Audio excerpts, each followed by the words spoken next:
All right, so the first part of this is just going to be the short, and where it cuts off will be where the video picks up. But this is a knife that I bought on my last deployment. You can see the desert cruddies inside the sheath, and I had it all blacked out. But I didn't want to buy this knife. There was nothing about this knife that I thought was sexy or cool. It's not carbon steel. It's not made in the U.S. It's not big. It's made in Taiwan. It's just AUS 8 steel. But let me tell you, and it was expensive too. I bought this knife, carried it through 2 6.5 month deployments, and I beat the crap out of this thing. And it just never ever failed me. I don't know if it's the heat treat that they're using on this AUS 8 steel, but like I just got the stone, the BX, and I would just magic marker it and do the old, circles until the magic marker was gone, and I don't know what it is about this steel. Like I said, if it's the heat treat or what, but it just takes such a dang good edge and it keeps it. The tip is really good. I don't know what it is about this knife. It's one of those things, pretty as pretty does. And, I took off the crap that was on the front of this and blacked out the buttons, and it doesn't snap into it doesn't have a really nice leather sheath. It doesn't snap in there. It's just kind of a piece of crap. The whole knife, this is just plastic, but on paper it doesn't really make sense. But now, if you were to ask me, in the world, this is one of my most prized possessions because I have made it through a couple of the worst periods in my life with this knife. I mean, the finish on the blade isn't even beat up.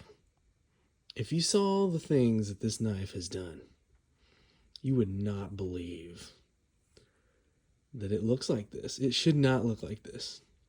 I mean, I could take a regular knife that I would carry on a daily basis and sharpen a carpenter's pencil with it. And it would, I'm not trying to pick on this buck knife, but it would not look anything like this, and it never would, ever again. And this thing has sharpened a lot of pencils.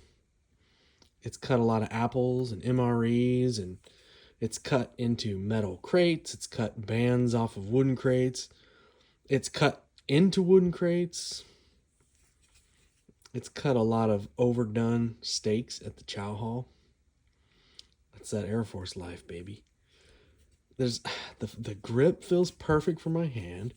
This stuff is not too grippy, but it's really grippy. It's got a little place for your thumb right here. It's got a place for your hand right here, for your finger to wrap over here. I don't know what it is about this knife. It shouldn't be awesome, okay? But it is, and you can trust your life to this knife. It's thick, man. That's a thick old blade. Since we got this guy next to it, let's see. Compared to a 119, which is another great knife, but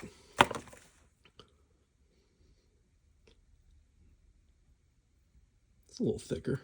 But, I mean, there's so many dumb rules. Like, in the desert, you can have an M16. You know what I'm saying? They'll give you an automatic rifle, but you can't carry a knife that's over 5.5 inches long. You know what I mean? Like, if you're going on the outside of the wire and you're carrying a K-bar or something like that, nobody's going to say anything.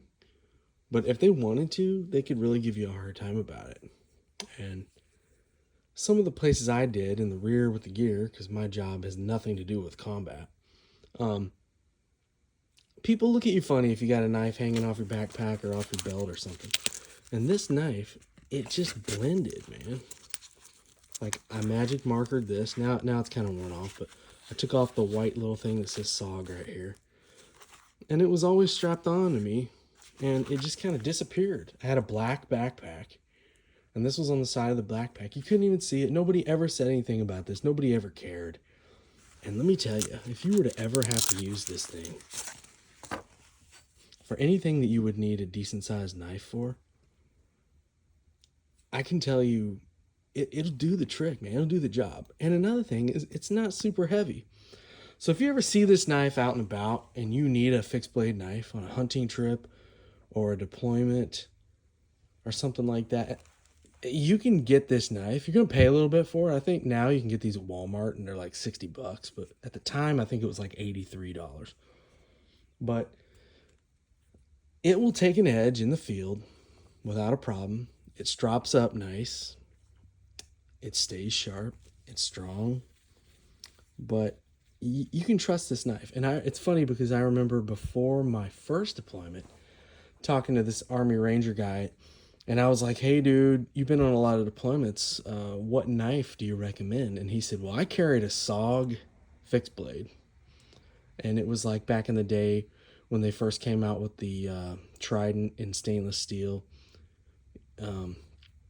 And he showed me his knife, and I was like, man, that little delicate tip on there, like, that's not going to make it through a deployment. I mean, I didn't know anything, right, compared to this guy, but... And then I ended up carrying a SOG for 2 deployments. And let me tell you, it did great. Now, I carried a Randall made when I did my remote in Korea. And that's a different video, different story. It was a perfect knife, but I would absolutely never take that to the desert because of some of the experiences that I've had. Just greedy customs officials, people wanting to take your stuff, wanting to keep your stuff. I bought a knife one time. I bought a Cold Steel SRK in Carbon V. I bought it in Qatar and carried it to Iraq. And then when I was coming back through Qatar, they were like, you can't have this here. And I was like, I bought it in that building that you're looking at right over there on the other side of the fence. And they're like, yeah, you can't carry this in Qatar. And they took it from me. Yeah. But anyway, I had some bad experiences back in the day. So when I got this, it was kind of a throwaway for me. I was like, I'll carry it until they take it away from me or until it breaks or whatever. And I carried it for over a year, and it knocked my socks off. So this is called the Seal Pup Elite. I think it's the Seal Pup Elite 2 maybe or something like that. I didn't get the serrated version. Oh, I know I'm just going back and forth with the knife. I'm just looking at it. Like, it just reminds me of things. It's actually kind of sad to me because this knife has a lot more juice in it than I have. I'm getting older and I'm never going to deploy again. I'm not in the military anymore, but this knife will do it. And if I ever have a daughter or a son that gets deployed and is going on a deployment, I'm going to give them this knife right here. And I'm going to say, you can trust that knife. It's a boss. And look at that big compartment right there, man. Big old, that sharpening stone. We'll have to do a video on that where you just get this wet. And it's stainless steel, which say what you want about stainless steel, but it doesn't rust on you if you put it away dirty.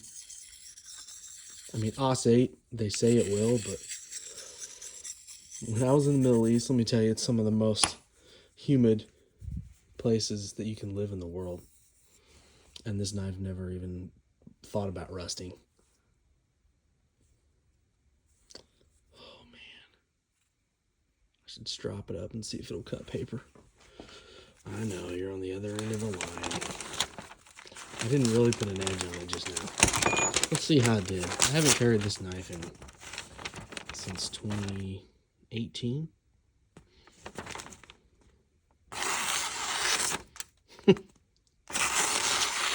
Yeah. You know what I'm saying? And that's with a hand edge. This thing has never had a machine edge on it. Not as long as I've had it. Made in Taiwan. It's funny, I always thought that was China, but now that I'm older, I realize it's a completely different country, and they don't really like China. All right, guys, thanks for watching. I wish the camera would stay focused, but it doesn't want to. But if you see one of these at Walmart and you buy it, you absolutely will not regret it.